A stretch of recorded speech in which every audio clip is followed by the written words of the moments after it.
लोकसभा चुनाव परिणाम के बाद से शिवसेना उद्धव ठाकरे गुट राज्य में आगामी विधानसभा चुनाव की तैयारी में जुट गया है। पूर्वी विदर्भ के संपर्क प्रमुख भास्कर जाधव आगामी चुनाव के मद्देनजर विदर्भ के दौरे पर हैं। इस दौरान उन्होंने नागपुर में पार्टी पदाधिकारियों के साथ एक बैठक की, जहां उन्होंने कहा कि उनकी पार्टी पूर्वी विदर्भ में 14 सीट पर उम्मीदवार उतारने की तैयारी में है। राज्य में अगले कुछ महीने में ही विधानसभा चुनाव होने वाले हैं। इस चुनाव में महाविकास आघाड़ी एक साथ मिलकर महायुति को टक्कर देगी, लेकिन गठबंधन में शामिल पार्टियां अपनी अपनी तैयारी में जुट गई है। पिछले 6 महीने से पूर्वी विदर्भ में संपर्क प्रमुख की जिम्मेदारी निभा रहे शिवसेना उद्धव ठाकरे गुट के नेता भास्कर जाधव की निगाह है अब विधानसभा चुनाव में विदर्भ में अपनी पार्टी को और मजबूत करने की है। इसी सिलसिले में उन्होंने नागपुर में पार्टी पदाधिकारियों के साथ बैठक की। इस दौरान पत्रकारों से बात करते हुए उन्होंने कहा कि हमारी पारंपरिक रामटेक लोकसभा सीट हमारे सहयोगी के पास चली गई, लेकिन अब पूर्वी विदर्भ की 14 सीटें हमारे लिए खुली है। इसके साथ ही विदर्भ के प्रत्येक जिले के विधानसभा क्षेत्र में संभावित उम्मीदवार कौन होगा, इसकी भी तैयारी की जा रही है।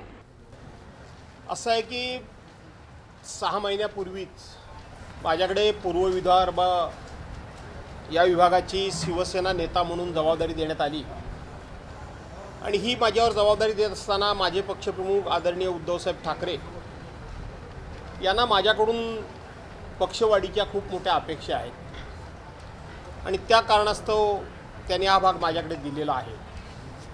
आम्ही आमची जी पारंपरिक रामटेकची लोकसभा मतदारसंघाची जागा जी होती ती जागा आमच्या पक्षाकडे राहावी याकरता आम्ही आटोकाट प्रयत्न केला। ती जागा निवडून आणण्याच्या दृष्टीने आम्ही व्यूहरचना केली, परंतु महाविकास आघाडीच्या चर्चेमध्ये ती जागा मित्रपक्ष काँग्रेसला गेली। परंतु आता हे जे 5 लोकसभा मतदारसंघ आहेत त्याच्यामध्ये एकूण 28 आमदारांची संख्या आहे आणि 28 पैकी 14 आमदार हे भाजपा आणि आमच्याकडून सोडून गेलेली शिवसेना यांचे आमदार निवडून आलेले आहेत।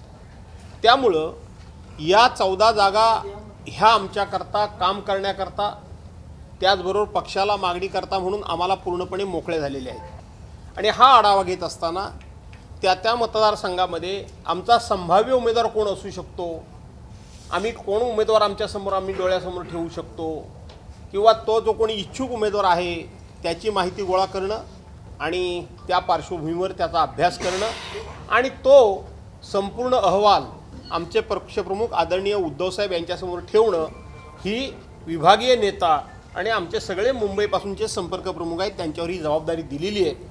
ती जबाबदारी घेऊन आम्ही या ठिकाणी आलेलो आहोत।